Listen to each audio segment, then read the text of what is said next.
बड़े बेटे सुधीर ने अपनी पत्नी नीता से कहा कि माँ को आज मैं वृद्धाश्रम दिखाकर लाता हूँ। 70 वर्षीय विद्या देवी चकित होकर अपने बेटे का चेहरा देखने लगी। बेटे के चेहरे पर गंभीरता थी। बोला, माँ, एक नया वृद्धाश्रम बना है, जल्दी से तैयार हो जाओ। आज आपको वहाँ की सब सुख सुविधाएं दिखाकर लाता हूँ। कोई कमी हो तो आप बता देना, फिर कल तो जाना ही है। जब छोटा बेटा मनीष ने भी बड़े की हाँ में हाँ मिलाई तो उन्हें और भी घोर आश्चर्य हुआ। विद्या देवी को विश्वास नहीं हो रहा था अपने कानों पर। मुझे वृद्धाश्रम भेजा जा रहा है? क्या हुआ जो मैं कभी कभी गुस्से में बोल देती हूँ कि जो बातें मुझे अच्छी नहीं लगती, और तो मुझे इसका मतलब यह थोड़ी है कि लोग सच में मुझे वृद्धाश्रम भेज दे। क्या यही बेटे हैं जो परिवार में कठिन समय में माँ बस एक बार पैसा कमाना शुरू कर दूं, फिर देखना आपको कभी काम करने की जरूरत नहीं पड़ेगी, दुनिया भर का ऐशो आराम आपको ला कर दूंगा। बड़ा बेटा सुधीर की बातें सुनकर छोटा मनीष भी अपनी तुतली जुबान में बोलता था, मामी मैं भी तरूंगा। बेटे की इन बातों को सुनकर विद्या जी निहाल निहाल हो जाती थी और दुगनी ऊर्जा के साथ काम में जुट जाती थी। आज उन्हीं बेटों का दोहरा चेहरा सामने आ रहा था। ओम प्रकाश जी की मृत्यु के बाद विद्या जी ने अपने जीवन में बहुत ही कठिन परिस्थितियों का सामना करते हुए मेहनत करके अपने तीनों बच्चों को पढ़ा लिखा कर लायक बनाया। आज उनकी बेटी अपने परिवार में सुखी थी, बेटे भी अच्छा बिजनेस कर रहे थे, अपने परिवार को बढ़िया तरीके से चला रहे थे, बेटी भी अपने गृह गृहस्थी में खुश थी और बेटे भी लायक हो गए थे। तो विद्या जी के पास जो भी थोड़ी बहुत संपत्ति मकान ओम प्रकाश जी छोड़ कर गए थे वह सब बेटों को सुपुर्द कर दी और कहती, आगे पीछे से सब इन्हीं का है, तब अपने जीते जी अपने हाथों से इन्हें दे दूं।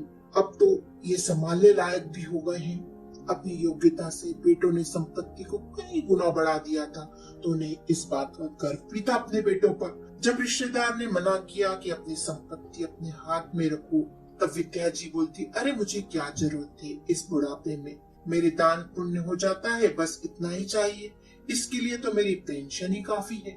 बेटों को संपत्ति सौंप दी तो बहुओं को भी गृहस्थी सौंप दी। समय के चक्र के साथ पहले बहु बेटे हर काम आदेश के अनुसार करते थे, फिर धीरे धीरे पूछकर करने लगे। समय चक्र घूमने लगा, अब बताकर करने लगे, फिर धीरे धीरे करने के बाद बताने लगे। समय आगे बढ़ा तो उतना ही बताते जितनी आवश्यकता समझते।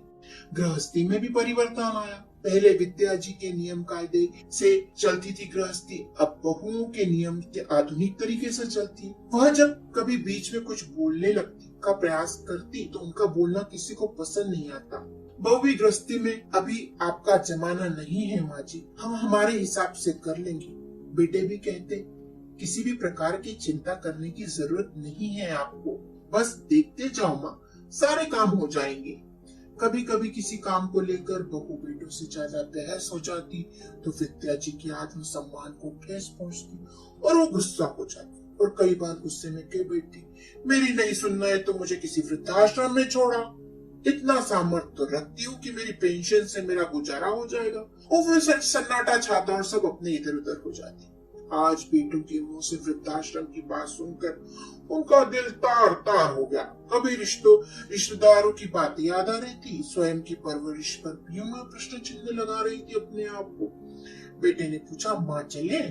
छोटा बेटा मनीष बोला, मैं भी चलता हूँ। सुधीर भैया, आप दोनों के साथ। कठिन परिस्थिति में चट्टान की तरह मजबूत रहने वाली विद्या देवी अपने आंसुओं को चश्मे में छुपाकर कार में बैठ। दोनों बेटे भी कार में आ गए। बिल्कुल शांति थी, लेकिन विद्या जी के मन में तूफान था। आंखों में आंसू आ रहे थे, पर अपने संयम को रखते हुए विद्या जी ने अपनी खामोशी तोड़ी और बेटे से पूछा, तुम दोनों ने यह निर्णय सोच समझ कर तो लिया है ना? यह सही लग रहा है? मनीष चुप था। बड़ा बेटा सुधीर बोला, इसमें गलत क्या है? विद्या जी, समाज क्या सोचेगा? समाज के सामने उदाहरण प्रस्तुत होगा माँ। अब छोटा मनीष बोला। ऐसा उदाहरण सावित्री जी सोचने लगी और गाड़ी में फिर शांति छा गई। शहर से थोड़ा बाहर निकलकर गाड़ी रुक गई एक आश्रम के सामने। नई बिल्डिंग दिख रही थी, जोर शोर से काम चल रहा था। बगीचे में तरह तरह के फूल खिले हुए थे, एक मूर्ति भी लगी थी जिस पर कपड़ा ढका हुआ था। इन तीनों को देखकर एक व्यक्ति तेजी से दौड़कर आया तो बेटे ने परिचय कराया कि यह मैनेजर साहब है और फिर उसने कहा कि माताजी को अपने आश्रम दिखा दीजिए और सारी सुख सुविधाओं के बारे में भी इन्हें बता दीजिए। मैनेजर ने विद्या जी को आश्रम घुमाने लगा और सारी सुख सुविधाओं के बारे में बताने लगा। साथ ही उसने यह भी बताया कि बुजुर्गों को अपनी दैनिक उपयोगों की वस्तुएं जैसे कपड़े, दवाइयाँ और भी जो भी जरूरत के अलावा कोई और बुजुर्गों को जरूरत होगी तो वो सब सुविधाएं यहाँ पर दी जाएगी। अब विद्या जी ने मन बना लिया कि अब मैं इसी आश्रम में रहूं। मैनेजर के साथ आश्रम घूमकर आई तो देखा दोनों बेटे आश्रम के ऑफिस में बैठकर कुछ बातें कर रहे थे। विद्या जी को देखकर बेटे ने पूछा, कुछ कमी तो नहीं है माँ? कमी है तो बता दो, पूरी कर देंगे। विद्या जी ने सिर हिलाया, बोला नहीं। मुंह से और आंखों से फिर नम हो गई, परंतु उन्हें नमी को चश्मे के बाहर नहीं आने दिया। एक आदमी ने मैनेजर को आकर जानकारी दी कि बोर्ड 1 घंटे में आ जाएगा और शाम तक फिट हो जाएगा। मुख्य द्वार पर बोर्ड लगाना था। बेटा बोला, ठीक है मैनेजर साहब, आश्रम में रहने वाले सभी बुजुर्ग कल आएंगे तो हम भी कल ही आते हैं माता जी को लेकर। मैनेजर बोला, 12 बजे तक आइएगा, 12:30 बजे तक उद्घाटन है। तीनों घर लौट आए। रास्ते में शांति छाई रही। विद्या जी अपने कमरे में आकर जाकर लेट गई और अपने नए जीवन के लिए मन को मनाने का प्रयास करने लगी। रात का खाना भी बड़ी मुश्किल से उनके गले के नीचे उतरा। पूरी रात करवट बदलती रही। सुबह उठी तो सब लोग वृद्धाश्रम जाने के लिए तैयार खड़े थे। इतनी खुशी इन लोगों को मुझे वृद्धाश्रम छोड़कर आने की है।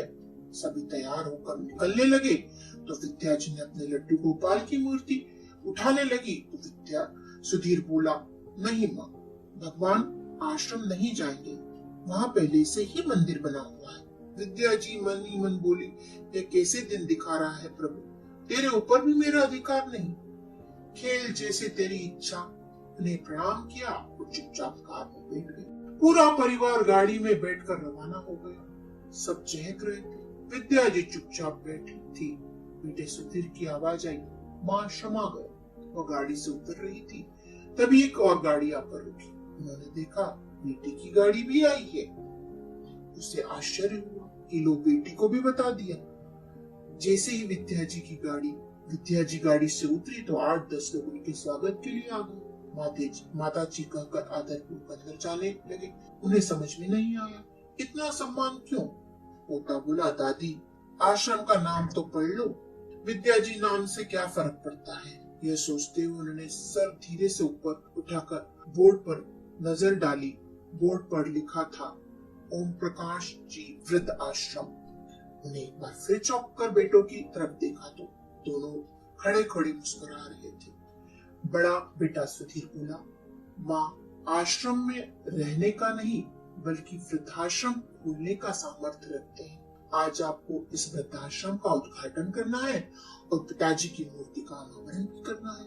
यह वृद्धाश्रम आपके निर्देशानुसार ही चलेगा, क्योंकि बुजुर्गों की समस्या आप ज्यादा बेहतर तरीके से समझ सकती हैं। चट्टान की तरह मजबूत विद्या देवी की आंखों से पानी का बांध टूट के चश्मे के बाहर आ गया। दोनों बेटे को गले लगाकर झरझर आंसू बहने लगे। कहने लगे, अपने लड्डू गोपाल की आश्रम न आने की मर्जी अब मुझे समझ में आ रही। बेटी भी दूर से देख आंखों में आंसू लिए मुस्कुरा रही थी।